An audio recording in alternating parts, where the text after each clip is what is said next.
ਅੱਜ ਕੈਪਟਨ ਅਮਰਿੰਦਰ ਸਿੰਘ ਜੀ ਨੇ ਤਾਂ ਗੁਟਕਾ ਸਾਹਿਬ ਦੀ ਸਹੁੰ ਖਾ ਕੇ ਇਹ ਕਹਿਤਾ ਸੀ ਕਿ ਮੈਂ 4 ਹਫ਼ਤਿਆਂ ਦੇ ਵਿੱਚ ਨਸ਼ਾ ਖਤਮ ਕਰ ਦੂੰਗਾ। ਐਕਚੁਅਲੀ ਉਹਨਾਂ ਨੂੰ ਕਹਿਣਾ ਚਾਹੀਦਾ ਸੀ ਕਿ ਮੈਂ 4 ਹਫ਼ਤਿਆਂ ਦੇ ਵਿੱਚ ਪੰਜਾਬ ਦੇ ਵਿੱਚ ਇੰਨਾ ਜ਼ਿਆਦਾ ਨਸ਼ਾ ਕਰ ਦੂੰਗਾ ਕਿ ਲੋਕ ਯਾਦ ਰੱਖਣ। ਸ਼੍ਰੋਮਣੀ ਅਕਾਲੀ ਦਲ ਜੇ ਸੱਤਾ ਦੇ ਵਿੱਚ ਆਏਗੀ ਤਾਂ 2 ਜਾਂ 3 ਦੇ ਵਿੱਚ ਦੇਗੀ? ਨਹੀਂ, 2 ਔਰ 3 ਦੇ ਵਿੱਚ ਨਹੀਂ ਦੇਗੀ। ਜਦੋਂ ਦੀ ਕਾਂਗਰਸ ਪਾਰਟੀ ਆਈ ਹੈ, ਇੰਡਸਟਰੀ ਹੁਣ ਕਿੱਥੇ ਸਟੈਂਡ ਕਰਦੀ ਹੈ? ਕਾਂਗਰਸ ਦੇ ਟਾਈਮ ਦੇ ਵਿੱਚ ਤਾਂ ਇਸ ਤਰ੍ਹਾਂ ਲੱਗ ਰਿਹਾ ਵਾ ਕਿ ਇੰਡਸਟਰੀ ਲਾਉਣਾ ਸਭ ਤੋਂ ਵੱਡਾ ਗੁਨਾਹ ਵਾ। ਇਸ ਸਰਕਾਰ ਨੇ ਆ ਕੇ ਜਿਹੜੀ ਸਾਡੀ ਸਾਰੀ ਇੰਡਸਟਰੀ ਦਾ ਕਚੂੰਬਰ ਕੱਢਤਾ। ਪੈਸ ਇੱਥੋਂ ਦੇ ਐਮਐਲਏ ਨੇ ਕਿੰਨੀ ਕੁ ਡਿਵੈਲਪਮੈਂਟ ਹੋਈ ਹੈ? ਅਗਰ ਉਹ ਇੱਕ ਇੱਟ ਵੀ ਕਹਿ ਦੇਣ ਮੈਂ ਇਸ ਹਲਕੇ ਦੇ ਵਿੱਚ ਲਗਵਾਈ ਆ, ਮੈਂ ਸਿਆਸਤ ਛੱਡ। ਸ਼੍ਰੋਮਣੀ ਅਕਾਲੀ ਦਲ ਇੱਕ ਧਾਰਮਿਕ ਪਾਰਟੀ ਹੈ, ਇੰਨਾ ਵੱਡਾ ਹਾਦਸਾ ਵਾਪਰਦਾ ਹੈ ਤਾਂ ਦੋਸ਼ੀ ਨੇ ਉਹਨਾਂ ਨੂੰ ਕਿਉਂ ਨਹੀਂ ਫੜਿਆ ਜਾਂਦਾ? ਮੈਂ ਇਹ ਗੱਲ ਕਰਦਾ, ਸਰਕਾਰ ਨੇ ਉਹਦੇ ਉੱਤੇ ਕਾਰਵਾਈ ਇਮੀਡੀਏਟ ਕਰਨੀ ਸ਼ੁਰੂ ਕਰ ਦਿੱਤੀ ਸੀ, ਪਰ ਉਸ ਤੋਂ ਬਾਅਦ ਇਲੈਕਸ਼ਨਸ ਆ ਗਏ। ਬ੍ਰੇਕਿੰਗ ਨਿਊਜ਼ ਪੰਜਾਬ ਦੇਖ ਰਹੇ ਹੋ ਤੁਸੀਂ, ਮੈਂ ਹਾਂ ਐਨਵੀ ਮਾਜਰਾ। ਹਰ ਹਫਤੇ ਤੁਹਾਨੂੰ ਅਜਿਹੀ ਸ਼ਖਸੀਅਤ ਦੇ ਨਾਲ ਮਿਲਾਉਂਦੇ ਰਹਿੰਦੇ ਹਾਂ ਜੋ ਤੁਹਾਨੂੰ ਆਪਣੀ ਜ਼ਿੰਦਗੀ ਦੀਆਂ ਗੱਲਾਂ ਦੱਸ ਕੇ ਖੁਸ਼ਮਈ ਅੰਦਾਜ਼ ਦੇ ਵਿੱਚ ਖੁਸ਼ ਕਰ ਦਿੰਦੇ ਨੇ। ਤੇ ਅੱਜ ਹੀ ਅਜਿਹੀ ਸ਼ਖਸੀਅਤ ਦੇ ਨਾਲ ਮਿਲਾਵਾਂਗੇ ਜਿਨ੍ਹਾਂ ਨੇ ਇੰਡਸਟਰੀ ਤੋਂ ਸ਼ੁਰੂ ਹੁੰਦਿਆਂ ਪੋਲੀਟੀਕਲ ਲਾਈਨ ਦੇ ਵਿੱਚ ਆਪਣਾ ਹੱਥ ਅਜ਼ਮਾਇਆ ਤੇ ਗੱਲਬਾਤ ਕਰਾਂਗੇ ਉਹਨਾਂ ਨੂੰ ਕਿ ਉਹਨਾਂ ਦਾ ਸਬੱਬ ਕਿੱਦਾਂ ਬਣਿਆ। ਪਹਿਲਾਂ ਸਵਾਗਤ ਕਰ ਲੈਂਦੇ ਹਾਂ ਸਰ। ਸਤਿ ਸ਼੍ਰੀ ਅਕਾਲ। ਸਤਿ ਸ਼੍ਰੀ ਅਕਾਲ ਜੀ। ਮੇਰੇ ਨਾਲ ਮੌਜੂਦ ਨੇ ਗੁਰਮੀਤ ਸਿੰਘ ਕੁਲਾਰ, ਹਲਕਾ ਆਤਮਨਗਰ ਇੰਚਾਰਜ ਸ਼੍ਰੋਮਣੀ ਅਕਾਲੀ ਦਲ ਤੋਂ ਅਤੇ ਫਿੱਕੋ ਦੇ ਪ੍ਰੈਜ਼ੀਡੈਂਟ ਵੀ ਨੇ। ਉਹਨਾਂ ਨਾਲ ਗੱਲਬਾਤ ਕਰ ਰਹੇ ਹਾਂ। ਸਰ, ਸਵਾਲ ਇਹ ਹੈ ਕਿ ਪਹਿਲਾਂ ਤੁਸੀਂ ਇੰਡਸਟਰੀ ਦੇ ਵਿੱਚ ਆਪਣਾ ਹੱਥ ਬਹੁਤ ਚੰਗੀ ਤਰ੍ਹਾਂ ਅਜ਼ਮਾਇਆ ਤੇ ਪੋਲੀਟੀਕਲ ਲਾਈਨ ਦੇ ਵਿੱਚ ਆਉਣ ਦਾ ਸਬੱਬ ਕਿੱਦਾਂ ਬਣਿਆ? ਸਭ ਤੋਂ ਪਹਿਲਾਂ ਮੈਂ ਸਾਰੇ ਸਰੋਤਿਆਂ ਨੂੰ ਮੇਰੀ ਪਿਆਰ ਭਰੀ ਸਤਿ ਸ਼੍ਰੀ ਅਕਾਲ।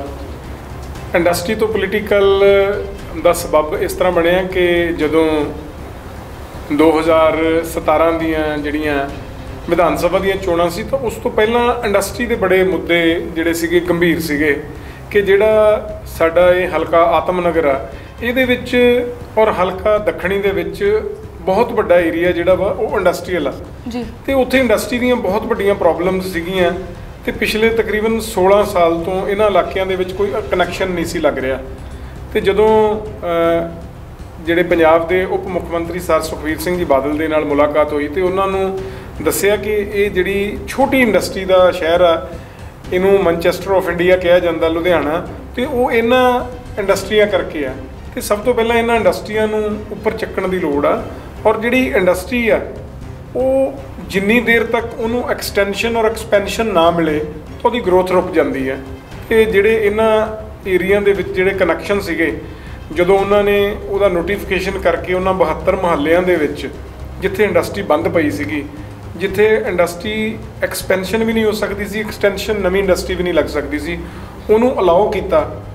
ਅਲਾਓ ਕਰਨ ਦੇ ਨਾਲ ਇੰਡਸਟਰੀ ਦੇ ਵਿੱਚ ਬੜੀ ਖੁਸ਼ੀ ਦੀ ਲਹਿਰ ਜਿਹੜੀ ਆਈ ਤੇ ਇੰਡਸਟਰੀ ਨੇ ਕਿਹਾ ਕਿ ਕੋਈ ਬਹੁਤ ਦੇਰ ਬਾਅਦ ਕੋਈ ਲੀਡਰ ਐਸਾ ਆਇਆ ਜਿਹਨੇ ਇੰਡਸਟਰੀ ਦੀ ਗੱਲ ਸੁਣੀ ਹੈ ਤੇ ਗੱਲ ਸੁਣ ਕੇ ਇੰਡਸਟਰੀ ਦੇ ਤਕਰੀਬਨ ਇਹਨਾਂ ਏਰੀਆ ਦੇ ਵਿੱਚ 2000 ਦੇ ਕਰੀਬ ਕਨੈਕਸ਼ਨ ਖੋਲ੍ਹੇ ਗਏ ਤੇ ਇੰਡਸਟਰੀ ਨੂੰ ਬਹੁਤ ਵੱਡਾ ਇੱਕ ਬੂਮ ਮਿਲਿਆ। ਉਦੋਂ ਬੂਮ ਮਿਲਿਆ ਤੇ ਤੁਸੀਂ ਹੁਣ ਕੀ ਦੇਖਦੇ ਹੋ ਜਦੋਂ ਦੀ ਕਾਂਗਰਸ ਪਾਰਟੀ ਆਈ ਹੈ ਜਾਂ ਕਰੋਨਾ ਆਇਆ, ਇੰਡਸਟਰੀ ਹੁਣ ਕਿੱਥੇ ਸਟੈਂਡ ਕਰਦੀ ਹੈ? ਹੁਣ ਤਾਂ ਇਸ ਕਾਂਗਰਸ ਦੇ ਟਾਈਮ ਦੇ ਵਿੱਚ ਤਾਂ ਇਸ ਤਰ੍ਹਾਂ ਲੱਗ ਰਿਹਾ ਵਾ ਕਿ ਇੰਡਸਟਰੀ ਲਾਉਣਾ ਸਭ ਤੋਂ ਵੱਡਾ ਗੁਨਾਹ ਵਾ ਕਿ ਜਿਹੜੀ ਇੰਡਸਟਰੀ ਜਿਹੜੀ ਸਰਕਾਰ ਨੂੰ ਹਮੇਸ਼ਾ ਹੀ ਕੁਛ ਨਾ ਕੁਛ ਟੈਕਸ ਦੇ ਰੂਪ ਦੇ ਵਿੱਚ ਦਿੰਦੀ ਆ, ਚਾਹੇ ਉਹ GST ਦੀ ਗੱਲ ਕਰੀਏ, ਚਾਹੇ ਪ੍ਰਾਪਰਟੀ ਟੈਕਸ ਦੀ ਗੱਲ ਕਰੀਏ, ਚਾਹੇ ਵਾਟਰ ਐਂਡ ਸੀਵਰੇਜ ਦੀ ਗੱਲ ਕਰੀਏ, ਚਾਹੇ ਇਨਕਮ ਟੈਕਸ ਦੀ ਗੱਲ ਕਰੀਏ, ਤੇ ਕਦੇ ਇੰਡਸਟਰੀ ਨੇ ਸਰਕਾਰਾਂ ਤੋਂ ਕੋਈ ਪੈਸਾ ਮੰਗਿਆ ਨਹੀਂ। ਪਰ ਅਗਰ ਅਸੀਂ 2 ਸਾਲ ਤੋਂ ਦੇਖੀਏ, ਪਹਿਲਾਂ ਕੋਵਿਡ ਦੀ ਜਿਹੜੀ ਬਹੁਤ ਵੱਡੀ ਮਾਰ, ਫਸਟ ਵੇਵ ਦੀ, ਫਿਰ ਸੈਕੰਡ ਵੇਵ ਦੀ, ਔਰ ਜਿਹੜਾ ਹੁਣ ਤਾਂ ਇਸ ਸਰਕਾਰ ਨੇ ਆ ਕੇ ਜਿਹੜੀ ਸਾਡੀ ਸਾਰੀ ਇੰਡਸਟਰੀ ਦਾ ਕਚੂੰਬਰ ਕੱਢਤਾ। ਬਿਲਕੁਲ ਇੰਡਸਟਰੀ ਨੂੰ ਇੱਕ ਨੁਕਰੇ ਲਗਾਤਾ ਕਿ ਜਿਹੜਾ ਪਾਵਰ ਦੇ ਇੰਨੇ ਜਿਹੜੇ ਸਰਕੂਲਰ ਆਏ ਆ 1 ਤਰੀਕ ਤੋਂ ਲੈ ਕੇ, ਅਗਰ ਅਸੀਂ ਅੱਜ 6 ਤਰੀਕ ਹੋ ਗਈ, ਤਕਰੀਬਨ 16-17 ਸਰਕੂਲਰ ਆ ਗਏ ਆ। ਨਾ ਤਾਂ ਜਿਹੜਾ ਪੰਜਾਬ ਰਾਜ ਬਿਜਲੀ ਬੋਰਡ ਆ ਉਹਨੂੰ ਕੁਝ ਪਤਾ ਕਿ ਕਿਸ ਤਰ੍ਹਾਂ ਜਿਹੜੀ ਬਿਜਲੀ ਦੀ ਵੰਡ ਨੂੰ ਰੱਖਿਆ ਜਾਵੇ। ਅੱਜ ਇੰਡਸਟਰੀ ਤਰ੍ਹਾਂ ਕਰ ਰਹੀ ਆ। ਕੀ ਕਾਰਨ ਹੋ ਸਕਦਾ ਹੈ ਬਿਜਲੀ ਦਾ, ਤੁਹਾਨੂੰ ਲੱਗਦਾ? ਕਿਉਂਕਿ ਪੰਜਾਬ ਦੇ ਵਿੱਚ ਪਾਣੀ ਦੀ ਕਮੀ ਨਹੀਂ ਹੈਗੀ। ਹਾਂ, ਪੰਜਾਬ ਹਾਈਡਰੋ ਪਾਵਰ ਸਟੇਟ ਆ, ਪਰ ਪਲੈਨਿੰਗ ਦੀ ਲੋੜ ਸੀ ਜਿਹੜੀ ਸਭ ਤੋਂ ਵੱਡੀ ਕਾਂਗਰਸ ਪਾਰਟੀ ਨਹੀਂ ਕਰ ਸਕੀ, ਜਿਹੜੀ ਕਿ ਕਾਂਗਰਸ ਪਾਰਟੀ ਬੁਰੀ ਤਰ੍ਹਾਂ ਪਲੈਨਿੰਗ ਕਰਨ ਦੇ ਵਿੱਚ ਫੇਲ ਹੋਈ ਆ। ਬਿਜਲੀ ਖਰੀਦਣ ਦੀ ਬਜਾਏ ਬਿਜਲੀ ਵੇਚ ਦਿੱਤੀ ਗਈ। ਕੁਲਾਰ ਸਾਹਿਬ 10 ਸਾਲ ਦਾ ਸਮਾਂ ਬਹੁਤ ਲੰਬਾ ਹੁੰਦਾ ਹੈ। ਸ਼੍ਰੋਮਣੀ ਅਕਾਲੀ ਦਲ ਨੇ 10 ਸਾਲ ਪੰਜਾਬ ਤੇ ਰਾਜ ਕੀਤਾ ਤੇ ਉਸ ਸਮੇਂ ਕੋਈ ਸਿਸਟਮ ਇਦਾਂ ਦਾ ਲਗਾਉਣ ਦੀ ਉਹਨਾਂ ਦੇ ਵੱਲੋਂ ਕੋਸ਼ਿਸ਼ ਨਹੀਂ ਕੀਤੀ ਕਿ ਤਾਂ ਜੋ ਜਿਹੜੇ ਆਉਣ ਵਾਲੇ ਸਮੇਂ ਦੇ ਵਿੱਚ ਹੈ ਪੰਜਾਬ ਅੱਜ ਦਾ ਦਿਨ ਨਾ ਦੇਖ ਸਕਦਾ। ਨਹੀਂ, ਸਰ ਸੁਖਬੀਰ ਸਿੰਘ ਬਾਦਲ ਜੀ ਨੇ ਤਾਂ ਪੰਜਾਬ ਜਿਹੜਾ ਉਹ ਦੇਸ਼ ਦੇ ਵਿੱਚ ਪਾਵਰ ਸਰਪਲਸ ਸਟੇਟ ਸਾਬਤ ਕਰਕੇ ਦਿੱਤਾ ਸੀ। ਅਗਰ ਅਸੀਂ ਅੱਜ ਗੱਲ ਕਰੀਏ, ਜਿਹੜਾ ਸਰ ਸੁਖਬੀਰ ਸਿੰਘ ਬਾਦਲ ਜੀ ਨੇ ਪਾਵਰ ਸਰਪਲਸ ਕੀਤੀ ਸੀ ਉਹਦੀ ਬਦੌਲਤ ਹੀ ਕਾਂਗਰਸ 4 ਸਾਲ ਕੱਢ ਗਈ, ਨਹੀਂ ਤਾਂ ਇਹ ਹਾਲਾਤ ਇੰਨੇ ਮਾੜੇ ਹੋਣੇ ਸੀਗੇ, ਇਹਦੇ ਤੋਂ ਵੀ ਬਦਤਰ ਤੋਂ ਬਦਤਰ ਹੋਣੇ ਸੀ। ਅੱਜ ਬਠਿੰਡਾ ਥਰਮਲ ਪਲਾਂਟ ਗੱਲ ਕਰੀਏ, 4 ਯੂਨਿਟ ਬੰਦ ਪਏ ਆ। ਅੱਜ ਰੋਪੜ ਥਰਮਲ ਪਲਾਂਟ ਦੀ ਗੱਲ ਕਰੀਏ, ਦੋਨੋਂ ਯੂਨਿਟ ਬੰਦ ਪਏ ਆ। 800 ਮੈਗਾਵਾਟ ਬਿਜਲੀ ਜਿਹੜੀ ਕਿ ਇੰਡਸਟਰੀ ਨੂੰ ਮਿਲਣੀ ਸੀਗੀ, ਜਿਹੜੀ ਪੰਜਾਬ ਦੀ ਕਿਸਾਨੀ ਨੂੰ ਮਿਲਣੀ ਸੀ। ਕਿਸਾਨੀ ਜਿਹੜਾ ਪੰਜਾਬ ਆ ਉਹ ਜਿਹੜਾ ਕਿਸਾਨੀ ਪ੍ਰਧਾਨ ਸੂਬਾ ਵਾ, ਤੇ ਜਿਹੜੀ ਕਿਸਾਨੀ ਸੀ ਇਹਨਾਂ ਨੇ ਇੰਡਸਟਰੀ ਰੋਲਤੀ, ਕਿਸਾਨੀ ਰੋਲਤੀ। ਅੱਜ ਤੁਸੀਂ ਦੇਖੋ ਖੇਤਾਂ ਦੇ ਵਿੱਚ ਕੀ ਹਾਲ ਆ। 92 ਰੁਪਏ ਲੀਟਰ ਮਹਿੰਗਾ ਡੀਜ਼ਲ ਲੋਕ ਖਰੀਦ ਕੇ ਆਪਣੇ ਖੇਤਾਂ ਨੂੰ ਪਾਣੀ ਦੇ ਰਹੇ ਆ। ਉਸ ਸਮੇਂ ਵੀ ਸ਼੍ਰੋਮਣੀ ਜਦੋਂ ਅਕਾਲੀ ਦਲ ਪੰਜਾਬ ਦੇ ਵਿੱਚ ਸੀਗੇ ਉਸ ਸਮੇਂ ਵੀ ਸੀਗਾ ਡੀਜ਼ਲ ਤੇ ਪੈਟਰੋਲ ਦੀ ਮਾਰ ਸੀਗੀ, ਕਿਉਂਕਿ ਬੀਜੇਪੀ ਸਰਕਾਰ ਦੇ ਵੇਲੇ ਵੀ ਸੀਗਾ, ਉਦੋਂ ਸੈਂਟਰ ਦੇ ਵਿੱਚ ਕਾਂਗਰਸ ਸਰਕਾਰ ਸੀਗੀ। ਹਾਂ, ਪਰ ਜਿਹੜਾ ਇੰਨੇ ਪ੍ਰਾਈਸਿਸ ਹਾਈਕ ਨਹੀਂ ਹੋਏ ਸੀ ਕਿ ਮਤਲਬ ਸੀਗੇ ਉਦੋਂ ਵੀ। ਇੱਕ ਸਟੇਟ ਜਿਹੜੀ ਸਾਡੀ 36 ਰੁਪਏ ਟੈਕਸ ਲੈ ਰਹੀ ਹੈ, ਇੱਕ 27 ਰੁਪਏ ਸੈਂਟਰ ਗਵਰਨਮੈਂਟ ਲੈ ਰਹੀ ਆ, ਦੋਨੋਂ ਦਾ ਮਿਲਾ ਕੇ ਅਸਲ ਭਾਅ ਤਾਂ ਜਿਹੜਾ ਡੀਜ਼ਲ ਦਾ ਵਾ ਉਹ 32-33 ਰੁਪਏ ਲੀਟਰ ਆ ਜੀ। ਐਕਸਾਈਜ਼ ਜ਼ਿਆਦਾ ਲੱਗੀ। ਹਾਂ, ਜਦੋਂ ਐਡ ਵੋਲੂਮ ਇਹਨਾਂ ਨੇ ਪ੍ਰਾਈਸ ਕਰਤਾ ਕਿ ਜਦੋਂ ਪ੍ਰਾਈਸ ਨੂੰ ਵਧਾਉਣਾ ਨਾਲ ਆਟੋਮੈਟਿਕ ਗਵਰਨਮੈਂਟ ਦੇ ਟੈਕਸਸ ਵੀ ਵੱਧ ਜਾਣ। ਇਹਨਾਂ ਨੂੰ ਰਿਲੀਫ ਦੇਣ ਦੀ ਲੋੜ ਸੀ, ਇਹਨਾਂ ਨੇ ਇੰਡਸਟਰੀ ਨੂੰ ਕੋਈ ਰਿਲੀਫ ਨਹੀਂ ਦਿੱਤਾ ਔਰ ਇੰਡਸਟਰੀ ਦੀ ਦੁਰਦਸ਼ਾ ਇਸ ਤਰ੍ਹਾਂ ਕਰਤੀ ਕਿ ਸਾਡਾ ਸੂਬਾ ਇਸ ਵੇਲੇ ਪੰਜਾਬ 19ਵੇਂ ਨੰਬਰ ਤੇ ਆ ਜੀ, ਔਰ ਕਦੇ ਅਸੀਂ ਪਹਿਲੇ ਨੰਬਰ ਤੇ ਹੁੰਦੇ ਸੀ। ਸਾਨੂੰ ਇਉਂ ਲੱਗਦਾ ਕਿ ਕਾਂਗਰਸ ਦੇ ਜਿਹੜੇ 6 ਮਹੀਨੇ ਰਹਿ ਗਏ ਆ ਇਹ ਸਾਡੇ ਸੂਬੇ ਨੂੰ, ਜਿਵੇਂ ਟੋਟਲ ਪੰਜਾਬ ਦੇ ਵਿੱਚ 28 ਜਿਹੜੇ ਅਸੀਂ ਸਟੇਟਾਂ ਨੇ ਤੇ ਪੰਜਾਬ ਦੇ ਮੁੱਖ ਮੰਤਰੀ ਜੀ ਸਾਨੂੰ 28ਵੇਂ ਨੰਬਰ ਤੇ ਪਹੁੰਚਾ ਕੇ ਛੱਡਣਗੇ। ਜਗਰਾਉਂ ਪੁਲ ਤੇ ਮੈਂ ਤਾਂ ਦਰਸ਼ਕਾਂ ਨੂੰ ਦੱਸ ਦੇਵਾਂ ਕਿ ਜਦੋਂ ਬਿਜਲੀ ਦਾ ਪ੍ਰਦਰਸ਼ਨ ਕੀਤਾ ਗਿਆ ਹਾਈ ਲੈਵਲ ਤੇ ਸ਼੍ਰੋਮਣੀ ਅਕਾਲੀ ਦਲ ਦੀ ਪੂਰੀ ਲੀਡਰਸ਼ਿਪ ਦੇ ਵੱਲੋਂ, ਤਾਂ ਕੁਲਾਰ ਸਾਹਿਬ ਨੇ ਕਿਹਾ ਸੀਗਾ ਕਿ 2 ਰੁਪਏ ਬਿਜਲੀ ਹੈ ਜਿਹੜੀ ਉਹ ਬਣਦੀ ਹੈ ਜਾਂ ਖਰਚਾ ਆਉਂਦਾ ਹੈ, ਸੀਐਮ ਦੇ ਵੱਲੋਂ ਕਿੰਨੇ ਹਾਈ ਰੇਟ ਤੇ ਦਿੱਤੀ ਜਾਂਦੀ ਹੈ। ਸਰ ਸ਼੍ਰੋਮਣੀ ਅਕਾਲੀ ਦਲ ਜੇ ਸੱਤਾ ਦੇ ਵਿੱਚ ਆਏਗੀ ਤਾਂ ਕੀ ਰੇਟ ਦੇਗੀ ਬਿਜਲੀ? ਸਰ ਸੁਖਬੀਰ ਸਿੰਘ ਬਾਦਲ ਨੇ ਸਭ ਤੋਂ ਪਹਿਲੀ ਅਨਾਉਂਸਮੈਂਟ ਕੀਤੀ ਆ। ਉਹਨਾਂ ਨੇ ਕਿਹਾ ਕਿ ਸਾਡੀ ਸਰਕਾਰ ਆਉਣ ਦੇ ਉੱਤੇ ਅਸੀਂ ਜਿਹੜੀ ਡੋਮੈਸਟਿਕ ਪਾਵਰ ਆ ਉਹ ਅੱਧੇ ਰੇਟ ਦੇ ਉੱਤੇ ਲੋਕਾਂ ਨੂੰ ਦੇਵਾਂਗੇ। ਇਸ ਤੋਂ ਪਹਿਲਾਂ ਮੈਂ ਗੱਲ ਕਰਦਾ ਇੰਡਸਟਰੀ ਦੀ ਕਿ ਪੰਜਾਬ ਪਹਿਲਾ ਸੂਬਾ ਬਣਿਆ ਸੀ ਜਿਹਦੇ ਵਿੱਚ ਪੀਕ ਲੋਡ ਚਾਰजेस ਜਿਹੜੀ ਕਿ ਸ਼ਾਮ ਨੂੰ ਸਾਨੂੰ ਅੱਜ ਇਸ ਕਾਂਗਰਸ ਦੀ ਸਰਕਾਰ ਦੇ ਵਿੱਚ ਸਾਨੂੰ ਬਿਜਲੀ ਨਾਰਮਲ ਰੇਟ ਤੋਂ 2 ਰੁਪਏ ਯੂਨਿਟ ਜ਼ਿਆਦਾ ਮਿਲ ਰਹੀ ਆ। ਓਕੇ, ਅੱਜ ਵੀ ਸ਼ਾਮ ਨੂੰ 6 ਵਜੇ ਤੋਂ 10 ਵਜੇ ਤੱਕ। ਪਰ ਸਰ ਸੁਖਬੀਰ ਸਿੰਘ ਬਾਦਲ ਨੇ ਜਦੋਂ ਇਹ ਅਨਾਉਂਸਮੈਂਟ ਕੀਤੀ ਸੀ ਔਰ ਉਹਨਾਂ ਨੇ ਪ੍ਰੂਵ ਕੀਤਾ, ਸਾਨੂੰ ਜਿਹੜੀ ਸ਼ਾਮ ਦੀ ਬਿਜਲੀ ਸੀਗੀ ਪੀਕ ਆਵਰ ਦੀ, ਜਦੋਂ ਕਿ ਪੀਕ ਦੇ ਉੱਤੇ ਹੁੰਦੀ ਹੈ ਕੰਜ਼ੰਪਸ਼ਨ, ਉਹ ਬਿਜਲੀ ਦਾ ਰੇਟ ਨਾਰਮਲ ਟੈਰਿਫ ਕਰਤਾ ਸੀਗਾ। ਉਹਨਾਂ ਨੇ ਪ੍ਰੂਵ ਕੀਤਾ ਪੰਜਾਬ ਦੇ ਵਿੱਚ ਬਿਜਲੀ ਦਾ ਕਨੈਕਸ਼ਨ ਲੈਣਾ ਇੱਕ ਬਹੁਤ ਵੱਡਾ ਮਤਲਬ ਮਾਰਕਾ ਹੋ ਗਿਆ ਸੀ ਕਿ ਜੇ ਬਿਜਲੀ ਦਾ ਕਨੈਕਸ਼ਨ ਮਿਲ ਗਿਆ ਤਾਂ ਪਤਾ ਨਹੀਂ ਕੀ ਮਿਲ ਗਿਆ। ਐਨਓਸੀ ਖਤਮ ਕਰਤਾ ਉਹਨਾਂ ਨੇ। ਕੇਜਰੀਵਾਲ ਨੇ ਹਾਲ ਹੀ ਦੇ ਵਿੱਚ ਅਨਾਉਂਸਮੈਂਟ ਕੀਤੀ ਹੈ, ਉਹਨਾਂ ਨੇ ਕਿਹਾ ਕਿ ਮੈਂ 300 ਯੂਨਿਟਾਂ ਮਤਲਬ 600 ਬਿਜਲੀ ਦੇ ਬਿੱਲ ਨੇ ਜਿਹੜੇ 2 ਮਹੀਨੇ ਬਾਅਦ ਪੰਜਾਬ ਦੇ ਵਿੱਚ ਆਉਂਦੇ ਨੇ ਤਾਂ 600 ਯੂਨਿਟਾਂ ਮਾਫ ਨਹੀਂ। ਸ਼੍ਰੋਮਣੀ ਅਕਾਲੀ ਦਲ ਕੀ ਲੈ ਕੇ ਆਏਗੀ ਮੈਨੀਫੈਸਟੋ ਦੇ ਵਿੱਚ? ਕੇਜਰੀਵਾਲ ਜੀ ਦਾ ਮੈਂ ਕਲੀਅਰ ਕੱਟ ਸੁਣਿਆ, ਉਹਨਾਂ ਨੇ ਕਿਹਾ ਕਿ 300 ਯੂਨਿਟ ਤੱਕ ਅਸੀਂ ਬਿਜਲੀ ਫ੍ਰੀ ਦੇਵਾਂਗੇ ਜੀ, ਪਰ ਜੇਕਰ 301 ਯੂਨਿਟ ਹੋ ਜਾਣਗੇ ਤਾਂ 301 ਯੂਨਿਟ ਦੇ ਪੈਸੇ ਲਏ ਜਾਣਗੇ ਜੀ। ਇਹ ਤਾਂ ਕੋਜ਼ਾ ਮਜ਼ਾਕ ਆ। ਇਹ ਜਿਹੜਾ ਪੰਜਾਬ ਦੇ ਲੋਕਾਂ ਦੇ ਨਾਲ ਸਰਾਸਰ ਧੋਖਾ ਵਾ। ਪਹਿਲਾਂ ਵੀ ਇਹ ਧੋਖਾ ਦੇ ਕੇ ਆਉਣ ਦੀ ਕੋਸ਼ਿਸ਼ ਕਰ ਰਹੇ ਸੀ ਪਰ ਪੰਜਾਬ ਦੇ ਲੋਕਾਂ ਨੇ ਇਹਨਾਂ ਨੂੰ ਨਕਾਰਤਾ ਤੇ ਹੁਣ ਤਾਂ ਆਉਣ ਵਾਲੇ ਸਮੇਂ ਦੇ ਵਿੱਚ ਲੋਕਾਂ ਨੂੰ ਪਤਾ ਕਿ ਇਸ ਸਰਕਾਰ ਨੇ ਅਸਲ ਦੇ ਵਿੱਚ ਕੀ ਕੀਤਾ। ਅੱਜ ਦਿੱਲੀ ਦੇ ਵਿੱਚ ਤੁਸੀਂ ਜਦੋਂ ਕਰੋਨਾ ਕਾਲ ਆਇਆ, ਜਿਹੜਾ ਇਹ ਆਪਣਾ ਹੈਲਥ ਸਿਸਟਮ ਕਹਿੰਦੇ ਸੀ ਕਿ ਅਸੀਂ ਮੁਹੱਲਾ ਕਲੀਨਿਕ ਬਣਾਤੇ, ਅੱਜ ਮੁਹੱਲਾ ਕਲੀਨਿਕਾਂ ਦੇ ਵਿੱਚ ਇਹਨਾਂ ਨੇ ਇਨਫਰਾਸਟ੍ਰਕਚਰ ਕੀ ਦਿੱਤਾ, ਬੁਰਾ ਹਾਲ ਕਰਤਾ। ਉੱਥੇ ਜਿਹੜੇ ਦਿੱਲੀ ਦੇ ਲੋਕ ਸੀ ਪੰਜਾਬ ਦੇ ਵਿੱਚ ਇੱਥੇ ਆ ਕੇ 50% ਤੋਂ ਉੱਪਰ ਦਿੱਲੀ ਦੇ ਲੋਕ ਇਹਨਾਂ ਲੁਧਿਆਣੇ ਦੇ ਹਸਪੀਟਲਾਂ ਦੇ ਵਿੱਚ ਸੀਗੇ ਔਰ ਜਿਹਦੇ ਕਰਕੇ ਲੁਧਿਆਣੇ ਦੇ ਲੋਕਾਂ ਨੂੰ ਪ੍ਰੋਪਰ ਐਡਮਿਸ਼ਨ ਨਾ ਮਿਲਣ ਕਰਕੇ ਸਾਡੇ ਲੁਧਿਆਣੇ ਦੇ ਬਹੁਤ ਸਾਰੇ ਲੋਕ ਜਿਹੜੇ ਹਸਪੀਟਲ 'ਚ ਐਡਮਿਸ਼ਨ ਨਾ ਮਿਲ ਕੇ ਐਕਸਪਾਇਰ ਹੋ ਗਏ। ਤੇ ਇੱਕ ਸਵਾਲ ਇਹ ਵੀ ਉੱਠਦਾ ਹੈ ਕਿ ਪਹਿਲਾਂ ਬੀਜੇਪੀ ਦੇ ਨਾਲ ਗੱਠਜੋੜ ਸੀ ਸ਼੍ਰੋਮਣੀ ਅਕਾਲੀ ਦਲ ਦਾ ਤੇ ਹੁਣ ਬਸਪਾ ਦੇ ਨਾਲ ਹੋ ਗਿਆ। ਇਹ ਗੱਠਜੋੜ ਦਾ ਮਤਲਬ ਕੀ ਹੈ ਕਿ ਜਦੋਂ ਸ਼੍ਰੋਮਣੀ ਅਕਾਲੀ ਦਲ ਸੱਤਾ 'ਚ ਜਾਂ ਚੋਣਾਂ ਲੜਦੀ ਹੈ ਉਹਨੂੰ ਕਿਸੇ ਗੱਠਜੋੜ ਦੀ ਲੋੜ ਕਿਉਂ ਪੈਂਦੀ ਹੈ? ਛੋਟੀ ਪਾਰਟੀ ਦੀ ਹੋਵੇ ਚਾਹੇ ਵੱਡੀ ਹੋਵੇ। ਮੈਂ ਗੱਲ ਕਰਦਾ ਨਵਨੀਤ ਜੀ, ਜਿਹੜੀ ਹਮ ਖਿਆਲ ਆ ਨਾ ਜੀ, ਹਮ ਖਿਆਲੀ ਪਾਰਟੀਆਂ ਜਦੋਂ ਅਸੀਂ ਇੱਕ ਬੰਦਾ ਆਵਾਜ਼ ਨਹੀਂ ਬਣ ਸਕਦਾ, ਜਦੋਂ ਅਸੀਂ ਇਕੱਠੇ ਹੋ ਕੇ ਕਿਸੇ ਵੀ ਕੰਮ ਨੂੰ ਕਰਦੇ ਆ ਤਾਂ ਉਸ ਕੰਮ ਦੀ ਪ੍ਰਾਪਤੀ ਹੁੰਦੀ ਆ। ਹੁਣ ਕਿਸਾਨ ਚਾਹੇ ਬੈਠੇ ਆ, ਉਹਨਾਂ ਨੇ ਆਪਣੀ ਯੂਨਿਟੀ ਦਿਖਾਈ ਹੋਈ ਆ। ਜਿਹੜੇ ਕਾਨੂੰਨ ਆ ਕਿਸਾਨੀ ਦੇ ਇਹ ਰੱਦ ਕਰਵਾ ਕੇ ਰਹਿਣਗੇ। ਤੁਸੀਂ ਦੇਖਿਓ ਆਉਣ ਵਾਲਾ ਸਮਾਂ ਐਵੇਂ ਹੀ, ਅਗਰ ਬਸਪਾ ਦੀ ਗੱਲ ਕਰੀਏ ਤਾਂ ਅੱਜ ਤੋਂ 25 ਸਾਲ ਪਹਿਲਾਂ ਵੀ ਜਦੋਂ ਗੱਠਜੋੜ ਹੋਇਆ ਸੀ ਤਾਂ ਪੰਜਾਬ ਦੇ ਵਿੱਚ ਕਲੀਨ ਸਵੀਪ ਕੀਤਾ ਸੀ। 13 ਸੀਟਾਂ ਦੇ ਵਿੱਚੋਂ 11 ਸੀਟਾਂ ਜਿਹੜੀ ਅਕਾਲੀ ਦਲ ਤੇ ਬਹੁਜਨ ਸਮਾਜ ਪਾਰਟੀ ਨੇ ਜਿੱਤ ਕੇ ਇੱਕ ਨਵਾਂ ਮਾਈਲਸਟੋਨ ਰੱਖਿਆ ਸੀ ਕਿ ਜਿਹੜੇ ਪੰਜਾਬ ਦੇ ਲੋਕ ਆ ਇਹ ਦੋਨੋਂ ਪਾਰਟੀਆਂ ਹਮਖਿਆਲੀ ਪਾਰਟੀਆਂ ਨੇ। ਪਰ ਜਦੋਂ ਖਿਆਲ ਨਹੀਂ ਮਿਲਦੇ ਤਾਂ ਦੇਖਿਆ ਕਿ ਕਿਸਾਨੀ ਦੇ ਨਾਲ ਧੱਕਾ ਹੋ ਰਿਹਾ ਵਾ, ਤਾਂ ਬੀਬਾ ਹਰਸਿਮਰਤ ਕੌਰ ਬਾਦਲ ਜੀ ਨੇ ਜਿਹੜੀ ਆਪਣੀ ਵਜ਼ੀਰੀ ਸੀ ਉਹਨੂੰ ਲੱਤ ਮਾਰ ਕੇ ਉਹਨਾਂ ਨੇ ਕਿਸਾਨੀ ਦੇ ਨਾਲ ਆ ਕੇ ਖੜ ਗਏ। ਰਵਨੀਤ ਬਿੱਟੂ ਦਾ ਬਿਆਨ ਸੀਗਾ ਕਿ ਹਰਸਿਮਰਤ ਕੌਰ ਬਾਦਲ ਦੇ ਵੱਲੋਂ ਸਾਈਨ ਕੀਤੇ ਗਏ ਨੇ ਬਕਾਇਦਾ ਬਿੱਲਾਂ ਦੇ ਉੱਤੇ, ਉਹਦੇ ਬਾਰੇ ਮੈਂ ਰਵਨੀਤ ਬਿੱਟੂ ਜੀ ਬਾਰੇ ਕਹਾਂ ਜਿਹੜੇ ਉਸ ਅਟੈਂਡੈਂਸ ਨਹੀਂ ਲਗਾ ਕੇ ਆਏ, ਉਸ ਮੀਟਿੰਗ ਦੇ ਵਿੱਚੋਂ ਵਾਕਆਊਟ ਕਰਿਆ ਆਏ, ਸ਼ਰੇਆਮ ਪੰਜਾਬ ਦੇ ਲੋਕਾਂ ਨੂੰ ਦੱਸਤਾ ਕਿ ਮੈਂ ਨਾਲ ਨਹੀਂ ਹੈਗਾ, ਕਿ ਇਸ ਜਿਹੜਾ ਕਿਸਾਨੀ ਦੇ ਮੁੱਦੇ ਦੇ ਉੱਤੇ ਉਹਨਾਂ ਨੇ ਵੋਟ ਅਗੇਂਸਟ ਨਹੀਂ ਪਾਈ ਕਿ ਅਸੀਂ ਕਿਸਾਨੀ ਦੇ ਨਾਲ ਖੜੇ ਆ। ਉੱਥੇ ਸਿਰਫ ਪੰਜਾਬ ਦੀਆਂ 2 ਵੋਟਾਂ ਪਈਆਂ, ਇੱਕ ਸਰ ਸੁਖਬੀਰ ਸਿੰਘ ਬਾਦਲ ਦੀ, ਇੱਕ ਬੀਬਾ ਹਰਸਿਮਰਤ ਕੌਰ ਬਾਦਲ ਦੀ। ਅੱਜ ਬਿੱਟੂ ਜੀ ਨੂੰ ਕਿਸਾਨੀ ਦੇ ਨਾਲ ਖੜਨ ਦੀ ਲੋੜ ਸੀ। ਜਿਹੜੀ ਇਹ ਕਿਸਾਨੀ ਆ, ਅਗਰ ਸਾਡਾ ਅੰਨਦਾਤਾ ਹੀ ਖੁਸ਼ ਨਹੀਂ ਹੈਗਾ ਤਾਂ ਸਾਡੀ ਨਾ ਇੰਡਸਟਰੀ, ਨਾ ਸਾਡਾ ਟ੍ਰੇਡ, ਨਾ ਸਾਡਾ ਸੋਸ਼ਲ ਸਮਾਜ ਉੱਪਰ ਨਹੀਂ ਆ ਸਕਦਾ। ਸਭ ਤੋਂ ਪਹਿਲਾਂ ਕਿਸਾਨੀ ਨੂੰ ਫਰਟਾਈਲ ਹੋਣਾ, ਕਿਸਾਨੀ ਨੂੰ ਜਿਹੜਾ ਉਪਜਾਊ ਹੋਣਾ, ਸਾਡੀ ਜਿਹੜੀ ਕਿਸਾਨੀ ਆ ਉਹਨੂੰ ਉਹਦੀ ਡਿਵੈਲਪਮੈਂਟ ਹੋਣੀ ਬਹੁਤ ਜ਼ਰੂਰੀ ਆ। ਅੱਜ ਕਿਸਾਨ ਤਾਂ ਦਿੱਲੀ ਦੀਆਂ ਸੜਕਾਂ ਦੇ ਉੱਤੇ ਰੁਲ ਰਿਹਾ ਵਾ, ਤੇ ਕਿਸਾਨ ਰੁਲ ਰਿਹਾ ਵਾ। ਜੇ ਦਾਣੇ ਹੀ ਨਹੀਂ ਆਉਣਗੇ ਉਹ ਕਿਸ ਤਰ੍ਹਾਂ ਪਰਚੇਜ਼ਿੰਗ ਪਾਵਰ ਕਿਸਾਨ ਕੋਲੇ ਆਏਗੀ? ਜੇ ਕਿਸਾਨ ਕੋਲੇ ਪਰਚੇਜ਼ਿੰਗ ਪਾਵਰ ਆਏਗੀ ਫਿਰ ਇੰਡਸਟਰੀ ਕੋਲੇ ਉਹ ਸਾਈਕਲ ਖਰੀਦੇਗਾ, ਸਵਿੰਗ ਮਸ਼ੀਨ ਖਰੀਦੇਗਾ, ਕੱਪੜਾ ਖਰੀਦੇਗਾ, ਜੇ ਕਿਸਾਨ ਖੁਸ਼ਹਾਲ ਹੋਏਗਾ। ਪਰ ਜੇ ਕਿਸਾਨ ਖੁਸ਼ਹਾਲ ਨਹੀਂ ਹੈ ਤਾਂ ਜਿਹੜੀ ਇੰਡਸਟਰੀ ਵੀ ਇਸ ਵੇਲੇ ਅਸੀਂ 20% ਦੇ ਉੱਤੇ ਚੱਲ ਰਹੇ ਹਾਂ। ਇਸ ਵੇਲੇ ਸਾਡੀ ਜਿਹੜੀ ਇੰਡਸਟਰੀ ਆ, ਇੰਨਾ ਬੁਰਾ ਹਾਲ ਹੈ ਇੰਡਸਟਰੀ ਦਾ ਜੀ। ਸੁਖਬੀਰ ਬਾਦਲ ਦੇ ਵੱਲੋਂ ਰੇਡ ਦੇ ਉੱਤੇ ਰੇਡ ਮਾਰੀ ਜਾ ਰਹੀ ਹੈ, ਰੇਤ ਮਾਫੀਆ ਨੂੰ ਲੈ ਕੇ ਤੇ ਮਾਈਨਿੰਗ ਨੂੰ ਲੈ ਕੇ। ਪਹਿਲਾਂ 4 ਸਾਲ ਪਹਿਲਾਂ ਕਿਉਂ ਨਹੀਂ ਬਾਹਰ ਨਿਕਲੇ? ਹੁਣ ਇੱਕਦਮ ਬਾਹਰ ਆ ਰਹੀ ਹੈ ਰਾਜਨੀਤਿਕ ਪਾਰਟੀਆਂ ਸਾਰੀਆਂ। ਜਦੋਂ ਕਿਸੇ ਚੀਜ਼ ਦੀ ਅੱਤ ਹੋ ਜਾਂਦੀ ਹੈ ਨਾ ਤਾਂ ਫਿਰ ਉਹਦਾ ਅੰਤ ਹੋਣਾ ਵੀ ਜ਼ਰੂਰੀ ਆ। ਤੇ ਇਹ ਜਿਹੜਾ ਇਸ ਵੇਲੇ ਪੰਜਾਬ ਦੇ ਵਿੱਚ ਜਿਹੜੀ ਇਹ ਇੱਕ ਸਾਡੇ ਕੋਲੇ ਇੱਕ ਬਹੁਤ ਵੱਡਾ ਖਜ਼ਾਨਾ ਜਿਹੜਾ ਰੇਤ, ਕਿਸ ਤਰ੍ਹਾਂ ਦਰਿਆ ਦੇ ਦਰਿਆ ਜਿਹੜੀ ਮਾਈਨਿੰਗ ਕਰਕੇ, ਜਿਹੜੀ ਕਿ ਇਲੀਗਲ ਮਾਈਨਿੰਗ ਕਰਕੇ ਉਹ ਪ੍ਰੂਫ ਕਰਤਾ ਉਹਨਾਂ ਨੇ ਜੀ। ਉਹ ਜਿਹੜੀ ਇਲੀਗਲ ਮਾਈਨਿੰਗ ਕਰਕੇ ਜਿਹੜਾ ਬਹੁਤ ਵੱਡਾ ਪੰਜਾਬ ਦਾ ਜਿੱਥੇ ਖਜ਼ਾਨੇ ਦਾ ਨੁਕਸਾਨ ਹੋ ਰਿਹਾ ਵਾ, ਉੱਥੇ ਉਹਨੂੰ ਹਾਈਲਾਈਟ ਕਰਨ ਦੀ ਜ਼ਰੂਰਤ ਸੀਗੀ ਕਿ ਜਿਹੜੀ ਇਹ ਇਲੀਗਲ ਮਾਈਨਿੰਗ ਹੋ ਰਹੀ ਆ ਇਹਨੂੰ ਰੋਕਣ ਦੀ ਲੋੜ ਆ, ਇਹਦੇ ਅੰਤ ਦੀ ਲੋੜ ਆ। ਤਾਂ ਸੁਖਬੀਰ ਸਿੰਘ ਬਾਦਲ ਜੀ ਨੇ ਜਿਹੜਾ ਸਟੈਪ ਚੱਕਿਆ ਤੇ ਉਹਨਾਂ ਨੇ ਜਾ ਕੇ ਜਿਹੜੇ 4 ਜਗ੍ਹਾ ਦੇ ਉੱਤੇ ਰੇਡ ਕੀਤੀ ਔਰ ਪੰਜਾਬ ਦੇ ਲੋਕਾਂ ਨੂੰ ਦੱਸਿਆ, ਕਿਉਂਕਿ ਅੱਜ ਸਰਕਾਰ ਵੱਲੋਂ ਇਹਨਾਂ ਤੱਥਾਂ ਨੂੰ ਛੁਪਾਇਆ ਜਾ ਰਿਹਾ ਵਾ ਔਰ ਆਪਣੇ ਮੰਤਰੀਆਂ ਔਰ ਆਪਣੇ ਐਮਐਲਏਜ਼ ਨੂੰ ਖੁਸ਼ ਕੀਤਾ ਜਾ ਰਿਹਾ ਵਾ ਵੀ ਤੁਸੀਂ ਹੁਣ ਸਾਡਾ ਟਾਈਮ 2-3 ਮਹੀਨੇ ਦਾ ਰਹਿ ਗਿਆ, ਜਲਦੀ ਜਿੰਨਾ ਲੁੱਟ ਲਓ ਜਾਂ ਕੁੱਟ ਲਓ ਪੰਜਾਬ ਨੂੰ। ਇਹ ਇਹਨਾਂ ਦਾ ਇਸ ਵੇਲੇ ਸਟਾਰਟ ਹੋਇਆ ਕੰਮ। ਆਉਣ ਵਾਲੇ ਸਮੇਂ ਦੇ ਵਿੱਚ 2022 ਦੀਆਂ ਚੋਣਾਂ ਵੀ ਨੇ ਤੇ ਤੁਸੀਂ ਹਲਕਾ ਆਤਮਨਗਰ ਦੇ ਇੰਚਾਰਜ ਵੀ ਰਹਿ ਚੁੱਕੇ ਹੋ। ਬੈਂਸ ਇੱਥੋਂ ਦੇ ਐਮਐਲਏ ਨੇ, ਕਿਸ ਤਰ੍ਹਾਂ ਡਿਵੈਲਪਮੈਂਟ ਦੇਖਦੇ ਹੋ ਕਿ ਕਿੰਨੀ ਕੁ ਡਿਵੈਲਪਮੈਂਟ ਹੋਈ ਹੈ?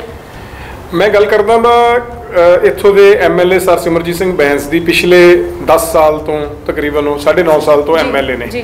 ਅਗਰ ਉਹ ਇੱਕ ਇੱਟ ਵੀ ਕਹਿ ਦੇਣ ਮੈਂ ਇਸ ਹਲਕੇ ਦੇ ਵਿੱਚ ਲਗਵਾਈ ਆ ਤਾਂ ਮੈਂ ਸਿਆਸਤ ਛੱਡ ਦੂੰਗਾ। ਕਿਉਂ? ਕਿਉਂਕਿ ਉਹਨਾਂ ਨੇ ਸਵਾਏ ਰਾਜਨੀਤੀ ਤੋਂ ਹੋਰ ਕੁਝ ਨਹੀਂ ਕੀਤਾ।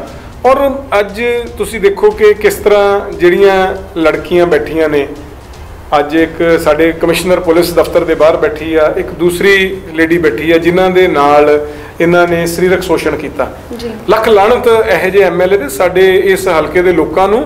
ਔਰ ਜਿਹੜੇ ਪੰਜਾਬ ਦੇ ਵਾਸੀ ਆ ਉਹਨਾਂ ਨੂੰ ਇਸ ਤਰ੍ਹਾਂ ਦੇ ਲੀਡਰਾਂ ਨੂੰ ਨਕਾਰ ਦੇਣਾ ਚਾਹੀਦਾ ਵਾ ਕਿ ਅੱਜ ਜਿਹੜੇ ਪੰਜਾਬ ਦੇ ਲੋਕ ਆ ਉਹ ਇਹਨਾਂ ਲੀਡਰਾਂ ਤੋਂ ਆਪਣੀ ਸੁਰੱਖਿਆ ਚਾਹੁੰਦੇ ਸੀ, ਪਰ ਜੇਕਰ ਇਹ ਲੀਡਰ ਹੀ ਇਹਨਾਂ ਘਿਨਾਉਣੀਆਂ ਹਰਕਤਾਂ ਕਰਨ ਲੱਗ ਜਾਣ ਤਾਂ ਜਿਹੜਾ ਸਮਾਜ ਆ ਉਹਦੇ ਉੱਤੇ ਇਹ ਲੀਡਰ ਇੱਕ ਬਹੁਤ ਵੱਡਾ ਕਲੰਕ ਨੇ।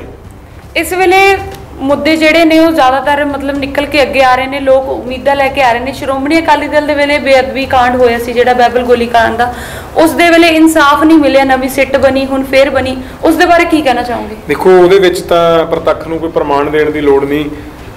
ਹਾਈ ਕੋਰਟ ਨੇ ਕਲੀਅਰ ਕੱਟ ਉਹਦੇ ਵਿੱਚ ਆਪਣਾ ਵਰਡਿਕਟ ਦਿੱਤਾ ਤੇ ਜਿਹੜੇ ਕੁੰਵਰ ਵਿਜੇ ਪ੍ਰਤਾਪ ਸੀਗੇ ਉਹ ਜਦੋਂ ਪਹਿਲਾਂ ਤੋਂ ਹੀ ਲੱਗ ਰਿਹਾ ਸੀਗਾ ਕਿ ਉਹ ਸੋਚੀ ਸਮਝੀ ਸਾਜ਼ਿਸ਼ ਦੇ ਅਗੇਂਸਟ ਇਹ ਕਾਰਵਾਈ ਕਰ ਰਹੇ ਨੇ ਤੇ ਉਹ ਕਿਸੇ ਤੋਂ ਪ੍ਰੇਰਿਤ ਹੋ ਕੇ ਕਿਸੇ ਪਾਰਟੀ ਤੋਂ ਸ਼੍ਰੋਮਣੀ ਅਕਾਲੀ ਦਲ ਨੂੰ ਬਦਨਾਮ ਕਰਨਾ ਚਾਹੁੰਦੇ ਆ। ਸ਼੍ਰੋਮਣੀ ਅਕਾਲੀ ਦਲ ਇੱਕ ਧਾਰਮਿਕ ਪਾਰਟੀ ਹੈ ਤੇ ਉਸ ਵੇਲੇ ਜਦੋਂ ਇੰਨਾ ਵੱਡਾ ਹਾਦਸਾ ਵਾਪਰਦਾ ਹੈ ਤਾਂ ਉਸ ਵੇਲੇ ਇਨਸਾਫ ਜਿਹੜੇ ਦੋਸ਼ੀ ਨੇ ਉਹਨਾਂ ਨੂੰ ਕਿਉਂ ਨਹੀਂ ਫੜਿਆ ਜਾਂਦਾ? ਮੈਂ ਇਹ ਗੱਲ ਕਰਦਾ, ਸਰਕਾਰ ਨੇ ਉਹਦੇ ਉੱਤੇ ਕਾਰਵਾਈ ਇਮੀਡੀਏਟ ਕਰਨੀ ਸ਼ੁਰੂ ਕਰ ਦਿੱਤੀ ਸੀ, ਪਰ ਉਸ ਤੋਂ ਬਾਅਦ ਇਲੈਕਸ਼ਨਸ ਆ ਗਏ ਜਿਹਦੇ ਕਰਕੇ ਇਹ ਥੋੜੀ ਜਿਹੀ ਇਸ ਚੀਜ਼ ਦੇ ਵਿੱਚ ਡਿਲੇ ਹੋਈ।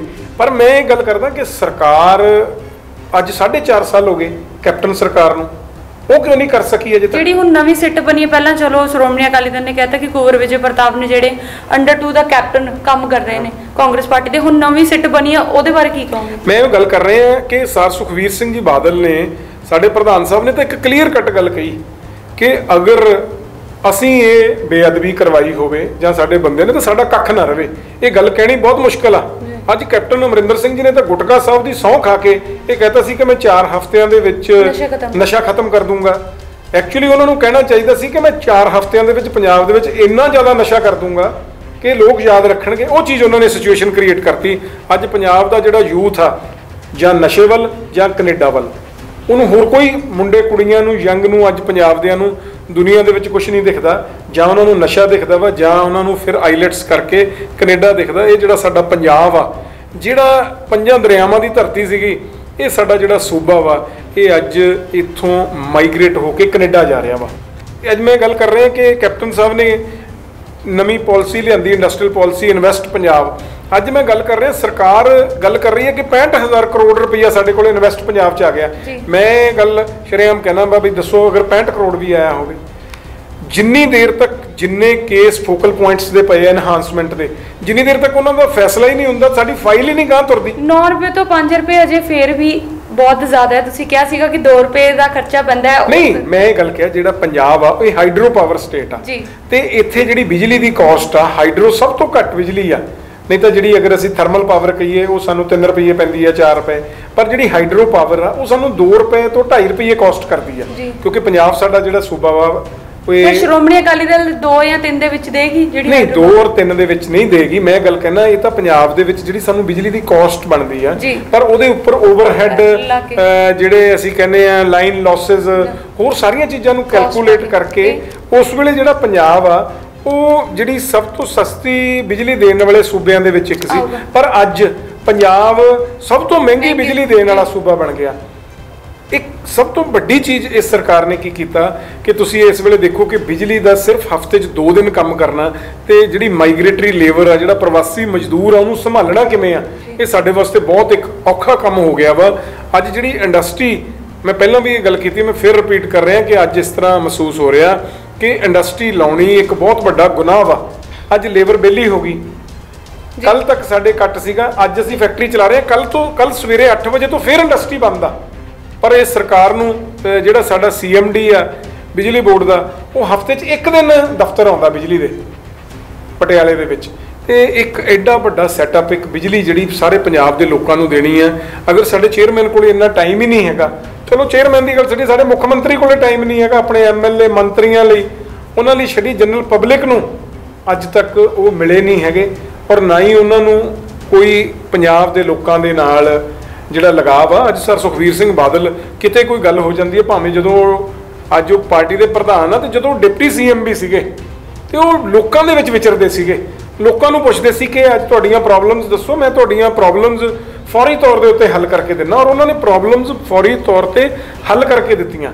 ਆਉਣ ਵਾਲੇ ਸਮੇਂ ਦੇ ਵਿੱਚ ਕਿੰਨੀਆਂ ਸੀਟਾਂ ਲੈ ਕੇ ਜਾਵੇਗੀ ਸ਼੍ਰੋਮਣੀ ਅਕਾਲੀ ਦਲ? ਜੋ ਹਾਲਾਤ ਅੱਜ ਦੇ ਦਿਖ ਰਹੇ ਨੇ ਤੇ ਸ਼੍ਰੋਮਣੀ ਅਕਾਲੀ ਦਲ 100 ਤੋਂ ਉੱਪਰ ਸੀਟਾਂ ਲੈ ਕੇ ਜਾਊਗੀ, ਕਿਉਂਕਿ ਉਹਦਾ ਸਭ ਤੋਂ ਵੱਡਾ ਚੀਜ਼ ਆ ਕਿ ਪੰਜਾਬ ਦੇ ਲੋਕਾਂ ਨੇ 4.5 ਸਾਲ ਕਾਂਗਰਸ ਸਰਕਾਰ ਨੂੰ ਵਰਤ ਕੇ ਦੇਖ ਲਿਆ ਕਿ ਕਾਂਗਰਸ ਸਰਕਾਰ ਅਸਲ ਦੇ ਵਿੱਚ ਪੰਜਾਬ ਦੇ ਲੋਕਾਂ, ਬੇਅਦਬੀ ਦਾ ਮੁੱਦਾ ਸੁਲਝਾਇਆ ਜਾਵੇਗਾ ਹੁੰਦੇ ਸਾਰੀ। ਮੈਂ ਤੁਹਾਨੂੰ ਇਹ ਗੱਲ ਕੀਤੀ ਤਾਂ ਕਿ ਸਰ ਸੁਖਵੀਰ ਸਿੰਘ ਬਾਦਲ ਜੀ ਨੇ ਤਾਂ ਅਕਾਲ ਤਖਤ ਸਾਹਿਬ ਦੇ ਉੱਤੇ ਜਾ ਕੇ ਕਲੀਅਰ ਕੱਟ ਆਪਣੀਆਂ ਸਾਰੀਆਂ ਸਪੀਚਾਂ ਦੇ ਵਿੱਚ ਕਹਿ ਰਹੇ ਨੇ ਕਿ ਅਗਰ ਇਹ ਬੇਅਦਬੀ ਅਕਾਲੀ ਦਲ ਨੇ ਕਰਵਾਈ ਹੋਵੇ, ਸੁਖਵੀਰ ਸਿੰਘ ਬਾਦਲ ਨੇ ਕਰਾਈ ਹੋਵੇ, ਤਾਂ ਸਾਡਾ ਕੱਖ ਨਾ ਰਵੇ।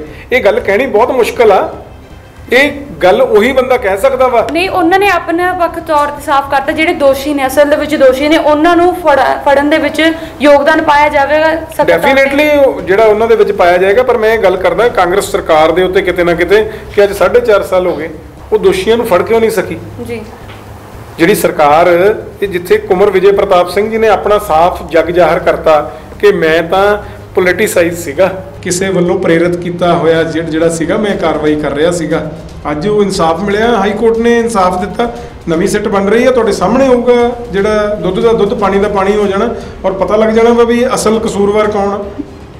ਤੁਸੀਂ ਸੁਣਿਆ ਗੁਰਮੀਤ ਸਿੰਘ ਕੁਲਾਰ ਦੀ ਜ਼ੁਬਾਨੀ ਉਹਨਾਂ ਨੇ ਕਿਹਾ ਹੈ ਕਿ ਸ਼੍ਰੋਮਣੀ ਅਕਾਲੀ ਦਲ ਜੇਕਰ ਸੱਤਾ ਦੇ ਵਿੱਚ ਆਉਂਦੀ ਹੈ ਤਾਂ ਸਾਰੇ ਜਿਹੜੇ ਮੁੱਦੇ ਨੇ ਪੰਜਾਬ ਦੇ ਵਿੱਚ ਵਿਚਰ ਰਹੇ ਨੇ ਉਹਨਾਂ ਨੂੰ ਸੁਲਝਾਇਆ ਜਾਵੇਗਾ। ਜ਼ਮੀਨੀ ਤੌਰ ਤੇ ਸੁਖਬੀਰ ਸਿੰਘ ਬਾਦਲ ਦੇ ਵੱਲੋਂ ਵਿਚਾਰਿਆ ਜਾ ਰਿਹਾ ਹੈ ਅਤੇ ਮੈਨੀਫੈਸਟੋ ਦੇ ਵਿੱਚ ਬਜ਼ੁਰਗਾਂ ਤੋਂ ਲੈ ਕੇ ਜਵਾਨਾਂ ਤੱਕ ਦੇ ਜਿੰਨੇ ਵੀ ਮੁੱਦੇ ਨੇ, ਚਾਹੇ ਉਹ ਕਾਰੋਬਾਰੀ ਹੋਣ, ਚਾਹੇ ਉਹ ਮੈਡੀਕਲ ਫੈਸਿਲਿਟੀਆਂ ਨੂੰ ਲੈ ਕੇ ਹੋਣ, ਚਾਹੇ ਉਹ ਕੱਚੇ ਜਿਹੜੇ ਮੁਲਾਜ਼ਮ ਨੇ ਉਹਨਾਂ ਨੂੰ ਪੱਕਿਆਂ ਕਰਨ ਦੇ। ਸਰ, ਦਰਸ਼ਕਾਂ ਨੂੰ ਕੀ ਕਹਿਣਾ ਚਾਹੋਗੇ ਲਾਸਟ ਟਾਈਮ ਤੇ ਮੈਂ ਕਹੂੰਗਾ ਕਿ ਇਸ ਵੇਲੇ ਜਿਹੜਾ ਸਭ ਤੋਂ ਵੱਡਾ ਖਦਸ਼ਾ ਵਾ ਕਿ ਥਰਡ ਵੇਵ ਨਾ ਆ ਜਾਵੇ। ਸਾਨੂੰ ਸਾਰਿਆਂ ਨੂੰ ਆਪਣੇ ਆਪ ਨੂੰ ਜ਼ਰੂਰ ਵੈਕਸੀਨੇਟ ਕਰਾਉਣਾ ਚਾਹੀਦਾ ਵਾ। ਜਿੱਥੇ ਆਪਣੇ ਆਪ ਨੂੰ ਕਰਾਉਣਾ ਚਾਹੀਦਾ 18 ਸਾਲ ਤੋਂ ਉੱਪਰ ਜਿਹੜੇ ਅੱਜ ਜਿਹੜੇ ਲੋਕ ਨੇ ਉਹਨਾਂ ਨੂੰ ਵੀ ਇਸ ਵੇਲੇ ਵੱਧ ਤੋਂ ਵੱਧ ਜਾ ਕੇ ਜਿਹੜੇ ਵੈਕਸੀਨੇਸ਼ਨ ਕੈਂਪਸ ਨੇ ਉਹਨਾਂ ਦੇ ਵਿੱਚ ਆਪਣੇ ਆਪ ਨੂੰ ਤੁਸੀਂ ਵੈਕਸੀਨੇਟ ਕਰਾਓ, ਕਿਉਂਕਿ ਜੇਕਰ ਸਾਨੂੰ ਵੈਕਸੀਨੇਸ਼ਨ ਹੋਈ ਹੋਏਗੀ ਤਾਂ ਹੀ ਸਾਡਾ ਬਚਾਅ ਆ। ਜਿੱਥੇ ਸਾਡਾ ਬਚਾਅ ਆ ਉੱਥੋਂ ਅਸੀਂ ਦੂਸਰਿਆਂ ਦਾ ਵੀ ਬਚਾਅ ਕਰੀਏ। ਤੇ ਮੇਰਾ ਇਹ ਸਾਰਿਆਂ ਨੂੰ ਇੱਕ ਮੈਸੇਜ ਆ ਕਿ ਵੱਧ ਤੋਂ ਵੱਧ ਕੈਂਪਸ ਦੇ ਵਿੱਚ ਜਾ ਕੇ ਆਪਣੀ ਵੈਕਸੀਨੇਸ਼ਨ ਕਰਾਓ। Thank you very. ਇਹ ਸਰ ਗੁਰਮੀਤ ਸਿੰਘ ਕੁਲਾਰ, ਤੁਸੀਂ ਸੁਣਿਆ ਕਿ ਕਿਸ ਤਰ੍ਹਾਂ ਉਹਨਾਂ ਨੇ ਸਭ ਨੂੰ ਪ੍ਰੇਰਣਾ ਵੀ ਦਿੱਤੀ ਹੈ ਕਿ ਵੈਕਸੀਨ ਜ਼ਰੂਰ ਲਗਵਾਉਣੀ ਚਾਹੀਦੀ ਹੈ। ਬ੍ਰੇਕਿੰਗ ਨਿਊਜ਼ ਪੰਜਾਬ ਦੇ ਲਈ ਬਸ ਅੱਜ ਇੰਨਾ ਹੀ। ਮੈਨੂੰ ਯਾਨੀ ਕਿ NV ਮਾਜਰਾ ਨੂੰ ਦਿਓ ਇਜਾਜ਼ਤ।